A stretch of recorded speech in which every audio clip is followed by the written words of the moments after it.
크는 주사를 고려하고 계신 부모님이라면 지금부터의 영상을 꼭 보셔야 됩니다.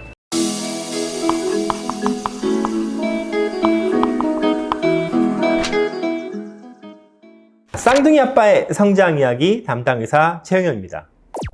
우리 아이가 조금이라도 컸으면 하는 마음에서 성장 호르몬 주사까지 생각하는데요. 하지만 부작용이 생길 수 있어 신중해야 합니다. 방송, 신문을 통해서 이 키 크는 주사에 대한 부작용이 많이 보도가 되고 있습니다. 이번 영상에서는 이 내용들을 여러분께 정리해드리고 기사에도 없는 비밀 이야기를 여러분께 알려드리도록 하겠습니다. 기사에 언급된 이 성장 호르몬의 부작용에 대해서 한번 차근차근 정리해드리도록 하겠습니다. 첫 번째는 무엇이냐면 전신장애 및 투여 부위 반응.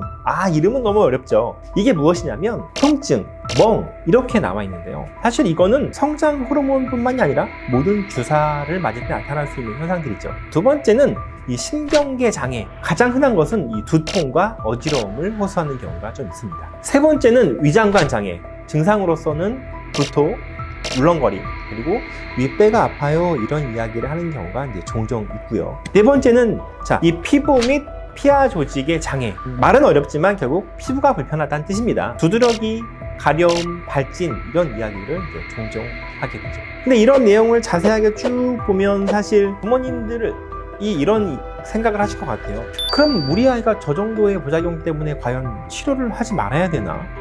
나는 우리 아이가 키가 컸으면 더 좋겠는데 이런 생각 하실 것 같은데요. 이런 부작용들은 주사를 잠깐만 멈추면 대부분 없어지거든요. 키 크는 주사를 고려하고 계신 부모님이라면 지금부터의 영상을 꼭 보셔야 됩니다. 부모님들께서 사실 키성장 주사를 선뜻 결정하지 못하는 가장 큰 이유는 바로 심각한 부작용들 때문입니다.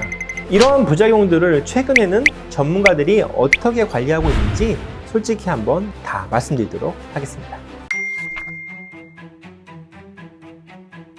1번 척추 측만증의 악화입니다. 악화라고 되어 있죠. 이렇게 쓰이는 이유가 무엇이냐면 측만증이 없던 아이가 치료를 통해서 생기는 경우보다 기존에 있던 아이가 더 심해지는 경우가 많기 때문입니다. 측만증이 없던 아이는 크게 걱정할 필요는 없으시고요.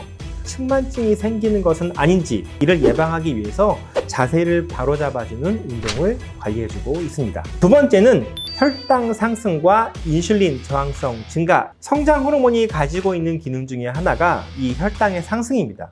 혹시 당뇨가 생기는 게 아닐까 걱정을 하시게 되죠.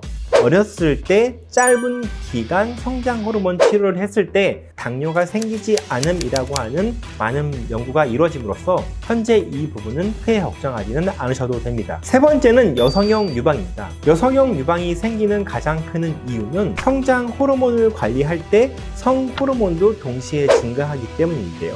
모든 아이에게 나타나는 것은 아니고 전체 아이의 5% 미만에서만 이 현상이 생기는 것으로 되어 있습니다. 관리 방법은 피검사를 통해서 성 호르몬 수치가 증가하는지, 검사를 통해서 아이의 성 발달 단계가 진행하고 있는지를 검사하게 되죠. 네 번째는 갑상선 기능의 저하입니다. 성장 호르몬이 증가하게 되면 갑상선 호르몬은 살짝 낮아지는 것으로 되어 있는데요. 이렇게 갑상선 기능을 떨어뜨리기 위해서는 사실 성장 호르몬을 아주 고용량으로 사용할 때만 나타날 수 있는 것으로 되어 있습니다. 일반적인 경우에는 잘 나타나지는 않고요. 전반적으로 보면 성장 호르몬에 대한 부작용은 6개월마다 한 번씩 혹은 필요에 의해서 3개월마다 한 번씩 검사를 통해서 이런 것들을 관리해주고 있는 것이죠.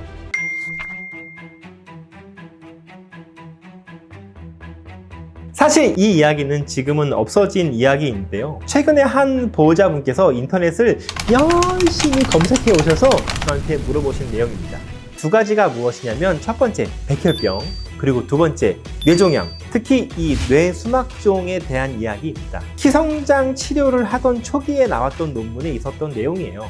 하지만 지금은 추후에 많은 연구를 통해서 성장 치료를 받는 아이들과 그렇지 않은 일반 아이들 간에 이 두 가지 암의 발생률이 증가하지 않았다는 여러 논문이 발표됨으로써 현재는 없어진 이야기가 되었습니다. 부모님들 이 부분에 대해서는 너무 걱정하지 않으셔도 됩니다. 키 크는 주사는 사실 모든 아이를 위한 주사가 아닙니다. 친구가 학원 가니까 우리 아이도 보내듯 그렇게 하는 치료가 아니죠. 우리 아이의 건강 상태를 바르게 파악하는 것이 사실 가장 중요합니다. 치료를 시작하게 되면 보통 2년에서 3년은 담당 선생님과 꾸준히 치료를 받아야 하기 때문에 많은 이야기를 나눈 후에 치료를 결정하시기를 권유드립니다.